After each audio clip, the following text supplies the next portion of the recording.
సంచలనం సృష్టించే వార్త ఒకటి ఇప్పుడే తెలుస్తూ ఉంది. ఐకాన్ స్టార్ అల్లు అర్జున్ను తెలంగాణ టాస్క్ ఫోర్స్ పోలీసులు అయితే అదుపులోకి తీసుకున్నారు. ఈ నెల 4వ తేదీన ఆర్టీసీ క్రాస్లోని సంధ్యా థియేటర్లో పుష్ప 2 సినిమాకి సంబంధించిన ప్రీమియర్ షోని వేశారు. ఈ షో చూసేందుకు అల్లు అర్జున్ అయితే సంధ్యా థియేటర్కు వెళ్ళారు. ఆ సమయంలో ఆ థియేటర్ వద్ద తొక్కిసలాట చోటు చేసుకున్న విషయం మీ అందరికీ తెలిసిందే. ఆ తొక్కిసలాట్లో భాగంగా రేవతి అనే మహిళ మృతి చెందింది. ఆమెతో పాటు ఆమె కుమారుడు కూడా ఆ తొక్కిసలాట్లో తీవ్రంగా గాయపడ్డాడు. ప్రస్తుతం అతను ఆసుపత్రిలో ఇంకా చికిత్స పొందుతూనే ఉన్నాడు. అయితే ఈ అల్లు అర్జున్ ఆ సంధ్య థియేటర్కి రావడం, అతన్ని చూసేందుకు అభిమానులు ఎగబడడంతో ఆ తొక్కిసలాట జరిగింది. ఆ తొక్కిసలాటలోనే ఆ సదరు రేవతి అనే మహిళ మృతి చెందిన విషయం మీ అందరికీ తెలిసిందే. అయితే ఈ ఘటనపై చిక్కడపల్లి పోలీస్ స్టేషన్లో కేసు అయితే నమోదైంది.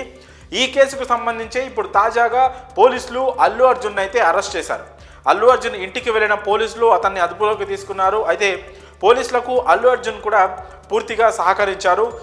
అలాగే పోలీస్ వెహికల్లోనే అల్లు అర్జున్ను ఆయన ఇంటి నుంచి చిక్కడపల్లి పోలీస్ స్టేషన్కి అయితే తరలించారు. అయితే అల్లు అర్జున్ ఇంట్లో పోలీసులు తనని అదుపులోకి తీసుకుంటున్న క్రమంలో అల్లు అర్జున్ ఏం కంగారు పడకుండా పోలీసులకి పూర్తిగా సహకరిస్తూ వ్యవహరించారు. అలాగే తన భార్య స్నేహారెడ్డికి కూడా ఒక ఓదార్పునిస్తూ కంగారేం పడొద్దు, నేను వెళ్ళి మళ్ళీ వస్తాను, పోలీసులకు పూర్తిగా సహకరించి వాళ్ళు అడిగే ప్రశ్నలకు కావచ్చు, ఆ విచారణకు కావచ్చు పూర్తిగా సహకరించి నేను తిరిగి వస్తాను, కంగారేం పడొద్దు అని చెప్పి ఒక కప్పు కాఫీ తాగి ఆయన పోలీసులతో పాటు స్టేషన్కి వెళ్ళినట్లు ప్రస్తుతం సమాచారం అయితే తెలుస్తూ ఉంది. అయితే ఈ రేవతి మహిళ తొక్కిసలాటలో మృతి చెందిన మహిళ కుటుంబానికి మేము అండగా ఉంటామని అల్లు అర్జున్కి సంబంధించిన ఒక టీం అయితే గతంలో ఒక ప్రకటన కూడా విడుదల చేసింది.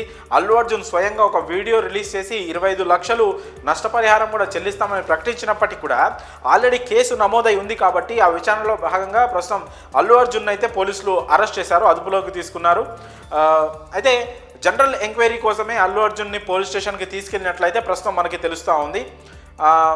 అయితే ఈ కేసు విషయమై మరి అల్లు అర్జున్ని విచారణ జరిపి తనని జైలుకు పంపిస్తారా లేదా బెయిల్పై అల్లు అర్జున్ సాయంత్రం లోపు రిలీజ్ అవుతారా అనేది ప్రస్తుతం సస్పెన్స్గా మారింది. అల్లు అర్జున్ అరెస్ట్ చేయడం మాత్రం ప్రస్తుతం నేషనల్ వైడ్గా అయితే పెను సంచలనంగా మారింది. ఎందుకంటే పుష్ప 2 పుష్ప సినిమాలతో అల్లు అర్జున్కి పాన్ ఇండియా లెవెల్లోనే చాలా పెద్ద హ్యూజ్ క్రేజ్ అయితే వచ్చింది. మరి సినిమా సూపర్ హిట్ అయిన కొన్ని రోజుల్లోనే 5వ తారీఖు సినిమా రిలీజ్ అయింది. కేవలం 10 రోజుల లోపలే అల్లు అర్జున్ అరెస్ట్ కావడం అనేది మాత్రం ఖచ్చితంగా నేషనల్ వైడ్గా సెన్సేషన్గా మారుతుందని చెప్పడంలో ఎలాంటి సందేహం లేదు. అయితే ఈ కేసుకు సంబంధించి అల్లు అర్జున్ గత 2 రోజుల క్రితమే హైకోర్టులో కూడా ఒక పిటిషన్ దాఖలు చేశారు. తన పైన చిక్కడపల్లి పోలీస్ స్టేషన్లో నమోదైన కేసు కొట్టివేయాలంటూ అల్లు అర్జున్ అయితే ఒక పిటిషన్ని దాఖలు చేశారు. ఆ పిటిషన్ కొట్టివేయాలంటూ దాఖలైంది. అయితే ఆ పిటిషన్ని ఇంకా హైకోర్టు విచారించకముందే పోలీసులు తమ డ్యూటీ తాము చేశారు. కేసులో భాగంగా అల్లు అర్జున్ అయితే అరెస్ట్ చేశారు.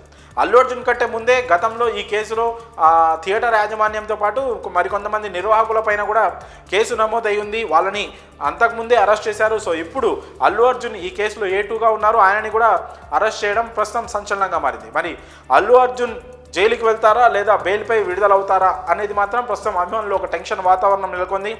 ఆయన అభిమానులు కూడా పెద్ద సంఖ్యలో పోలీస్ స్టేషన్కు చేరుకున్నట్లు కూడా తెలుస్తూ ఉంది. మరి చూడాలి అల్లు అర్జున్ని అరెస్ట్ చేయడంపై మీ అభిప్రాయాన్ని కామెంట్స్ రూపంలో తెలియజేయండి.